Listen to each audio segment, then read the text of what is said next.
Here we are at Reef photography with DSLR cameras, video number 5. This session is going to focus on post-processing, and it's really where your photos go from being pretty decent to pretty damn amazing. So I'm hoping that people out there get a lot from this. And I know the other videos we've done, there's probably been quite a few tutorials out there, and a lot of it's common sense. Where I find this stuff here is really more specialized to reefing pictures. I guess the general skills apply to all photos. If you're taking photos of your pets or doing portraits of your family or something, you can still use these skills, but a lot of the stuff we do around color, temperature and stuff like that is really fairly unique to taking pictures of reef tanks. So let's get into taking some or processing some pictures. I've got a sample folder here which has got a few pictures here. You can see a nice purple thing there, a really dark shot of a hybrid angel, jack-o'-lantern, a Sylvestre, a really dark barley slimer, which is from our previous video, a fairly washed out picture of a clown, pretty sharp picture of a clown, and another picture of my hybrid angel, and then lastly a full tank shot that we can quickly go through and process these. You can spend like hours on a single photo if you want to, but we'll do each of these pretty quickly just to show you the difference you get in the images. So let's go ahead and open up Adobe Lightroom. Now, I'm fortunate I'm able to get this software through my work, which means I get to use it for free. It is available on a license that you can pay per month, or I'm pretty sure you can still buy outright. Alright, so I just cleared out my catalog in here so I don't get a sneak peek of the thousands of photos I've already done. Basically, we just import the folder that we just looked at, sample images. So that's the photos we want to look at. They're all ticked. Let's import those. Alright, here we are. So you can see on screen here, we've got all these photos to work with here. This is the library tab. And then basically you select the file and then you go to develop. So we're going to go to develop.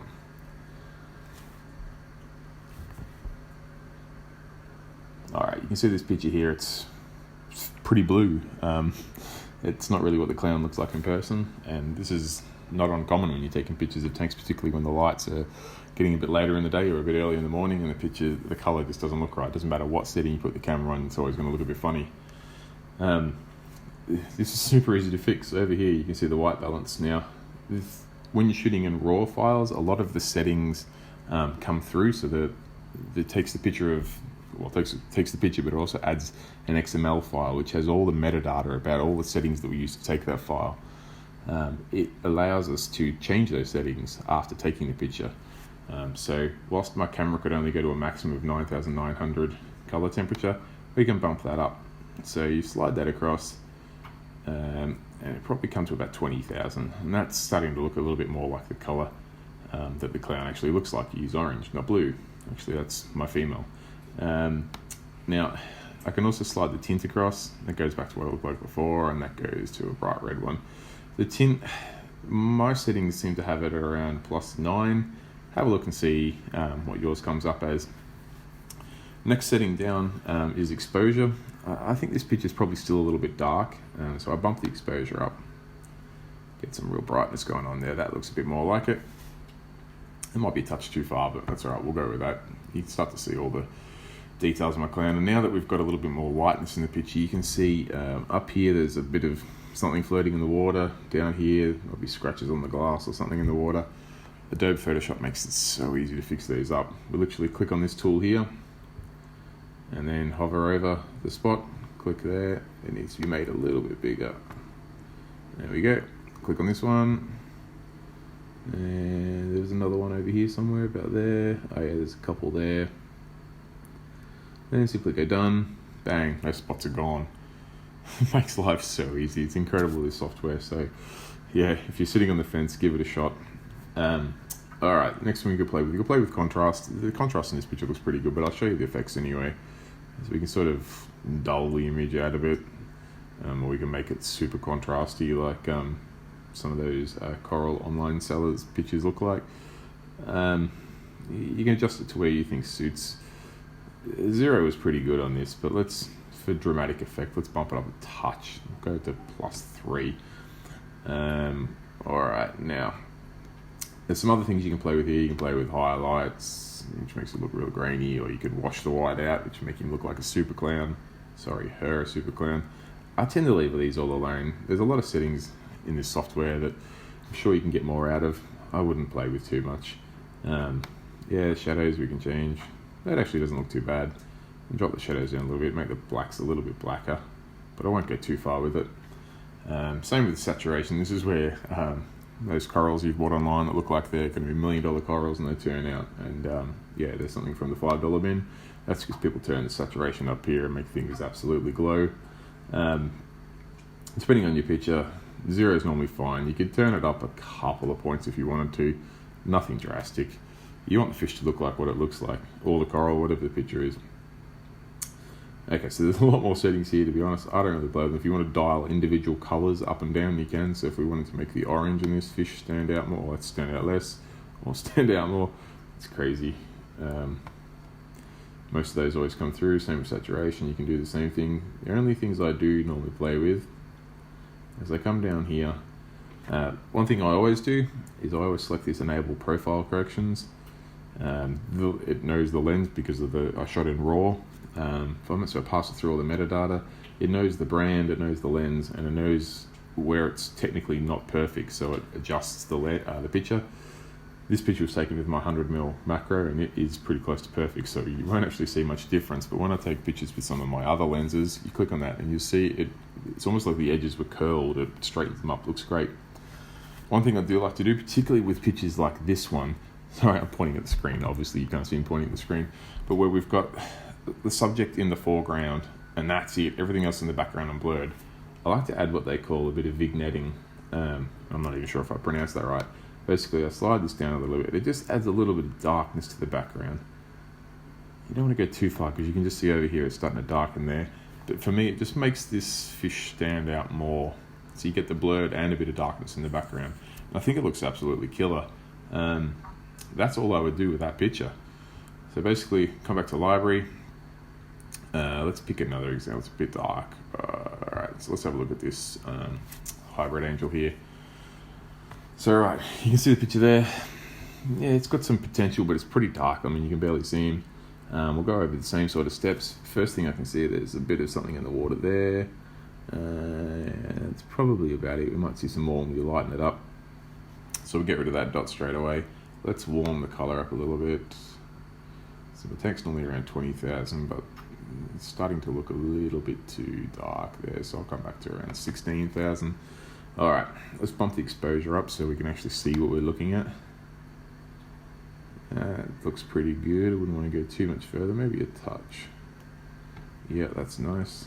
There's a little spot on the fish there that I might just touch up. I just have to make that a bit smaller. We don't want to change the pattern of the fish. No, that looks okay.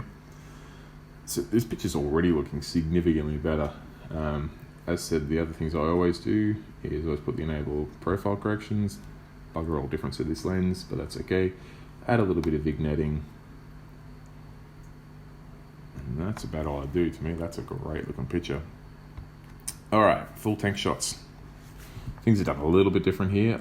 I find the darker you can make this shot, or when you're taking the picture, the less the water stands out. If you have too much brightness, if I scroll up and add more exposure, see, you start to see the water. The water looks like ghosting. I hate that. It looks horrible. I don't want to be able to see water. I just want to see fish and corals. So I like keeping it fairly dark. Bring it back down. Alright, let's increase the temperature. Bring it up, probably not too far because it's starting to look fairly warm. Let's come back to about 18,000 there. Let's add a touch more exposure, not too much. That's okay. Alright, now, just because we're a little bit further out, let's just see what the saturation looks like. Yeah, okay, my tank doesn't look like that. That's crazy. Let's bring it back. That's fairly accurate. Oh, my finger slipped there. Sorry, I'm on my laptop and I'm using the trackpad, not a dedicated mouse. So around +8, it's probably a touch extreme. Let's come back to +6. Yeah, that looks more accurate. Alright, other things you could do here if you wanted to. You can crop the image. Full tank shots, I don't mind having one that's sort of a little bit more stretched, a bit longer. Makes it focus a little bit more. Actually, let's take a little bit off this corner here because I don't really want to see the wall. Take the lights out of the picture. Yeah, cool. If anything, that's still looking a little bright. Let's just bring it, darken it up a little bit. Nope. Yeah, that's pretty good. Now let's have a look at the lens adjustment. Okay, you can see there. So this is not with my 100mm macro. This is with my 24-70. Now this is still a Canon top of the line lens. However, I turn that off. See how much warping we get around here? You put that on, it straightens it up. It's because the software knows that the lens isn't technically perfect, so it makes the adjustments, and you can see that, yeah, the warping at both ends. For a simple tick, it makes the difference worthwhile. Now, with full tank shots, I tend not to add vignetting because you don't want to darken the corners of your tank. I don't know, maybe it's up to the individual, I guess. You could probably add a little bit, not too much, because you don't want the end of your tank just to disappear. Something like that. And that's all you'd need for that picture. Alright, let's have a look at some more. So, let's have a look at something like this. Sifastra, however you pronounce it. Pretty cool picture, but it's a little bit blandish, not a lot of colour in the image. Let's warm it up. This is taken out of my frag tank, which does run 20,000 radium halides, but around 16 is looking more accurate. It's a tad dark. Let's put some more exposure to it. And it is a little washed out, so let's add a touch saturation because this is pretty vibrant coral, this one. Probably not quite that vibrant. About there, I would say. And my next steps that I always do, I scroll down to the bottom here, I add my lens correction, which is back to my macro, basically no change. And for a shot like this, I would definitely add some vignetting. I like it, just to make the eye focus on this center part of the picture. That's all I do for that. Alright, so we haven't touched them all up here, but that's probably enough. I'll do one more of Prius, my hybrid angel, because it's my favorite fish. He's pretty cool.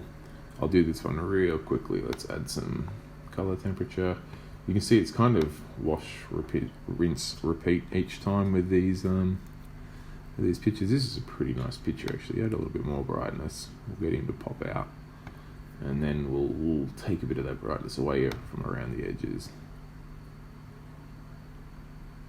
Yeah, something like that. That's a pretty cool shot. That's as easy as that. That's how quick the post-processing was. So we've covered most of the pictures here. Let's have a look at what they came out like. So we'll tick that one. We'll do hold shift or command. That one, the full tank shot, and that one. So we've got 5 images there we've touched up. So basically once we've done those, we've highlighted them. Then we come up to File, Export. Now I should show you, because these, actually I'll cancel. These are currently raw files, which you can see here are massive.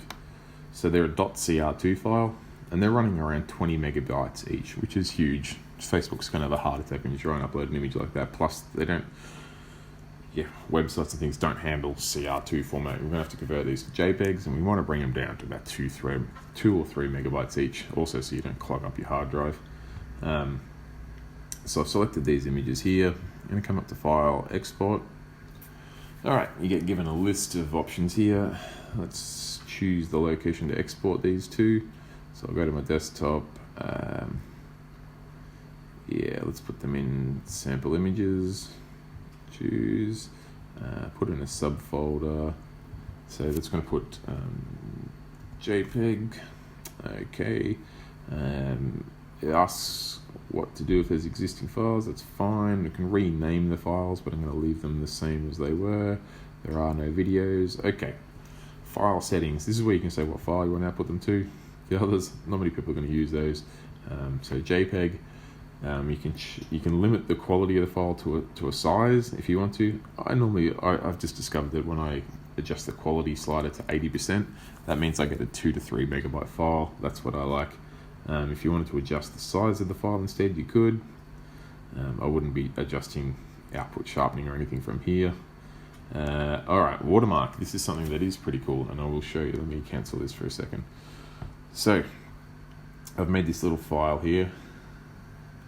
Literally just my name with a line through it in photography. And then in Lightroom, oh, there it is, edit watermarks. So in here you can select your watermarks, where you want them to go, how big they are. So I've got a copyright Sam Parker one there.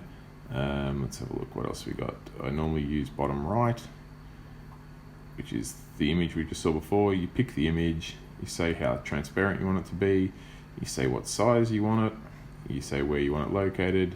In this instance, I've got it anchored to the bottom right hand corner, and that's it. I can set up different ones. So I've got bottom right, I've got left bottom right, same sort of deal, but yeah, bottom right's the one I normally use. Alright, cancel out of that. Let's export these files so you can see what they look like. Alright, so we're going to put them into the subfolder JPEG. No changes there. We're going to change the quality to 80. I'm not going to resize the image. I'm going to let the quality do that for me. I'm going to put the watermark bottom right. After export, I don't want to do anything. I think it can show and find it. Yeah, it's fine. I can find them. Alright, let's export. So you can see up here, it's exporting 5 files. It'll take a second. My Mac's a few years old now, so it isn't the speediest thing under the sun, but it does the job. So if you're exporting a couple hundred photos, you want to give that a good 15-20 minutes, but that's okay. Those files, now you can see task complete. So let's have a look. Sample images, here's the JPEG subfolder. Let's have a look at these pictures. You see that's a pretty killer shot of Prisma Angel there. Let's scroll down to look at the next one. There's that Cifestra. You can see the detail on that. It's pretty nice. There's a clown looking so much more vibrant than the picture did before. If I can get the, let me come back. Yeah, that was the original picture. Wow, look at that. 9469. Compare that to that. World of difference. What's the other picture we got here? It's a nice one to press. Probably a touch bright there. Probably go back and bring the exposure back a little. And the full tank shot, which is from a little while ago now. It's scary when you look at these things and see how much your coral's grown in that time. But still a pretty handy full tank shot. I can see here that I've probably set my aperture a little bit low because these things are starting to go out of focus here. Where over here is sharp as anything, so I probably shot this around f2.8, f3.5, when I probably should have been up around f4.5. Oh, one other thing I should show you is these files here. So yeah, okay, I lied a little bit. 2.7 meg, 3.54, 4.1, 3.2. Still a fifth of the size of the original files. And yeah, wow, they look pretty cool. Let's get that. Let's have a look. Full screen. Yeah, that's a nice picture. I think that picture will actually sharpen up a little bit, but oops, zoomed out too far. As you can see, I'm great with my Mac. But yeah, I think you could agree it's lifted those pictures a 1,000,000%, and is well worth your time if you're taking some pictures, or you've got a picture and you feel like it's 80% there and you just want to just make it pop that a little bit more. Lightroom is fantastic. By all means, give it a try, even if you get a 1 month. I think they do a free trial, so maybe take a few pictures, stockpile them up, do the free trial, which is for like a month or two. Change or develop all your images, have a think about it, see what you think. Alright, that's all I've got for post-processing. I hope wasn't too much of a whirlwind tour of Adobe Lightroom. It's one of those softwares that they're so complex we could spend weeks talking about it, but I think we've covered the main things that are going to lift your photos really off the charts. It's something that I encourage, if you are using, play around with it some more. Don't be afraid to play with some of the other settings and see whether you like them or not.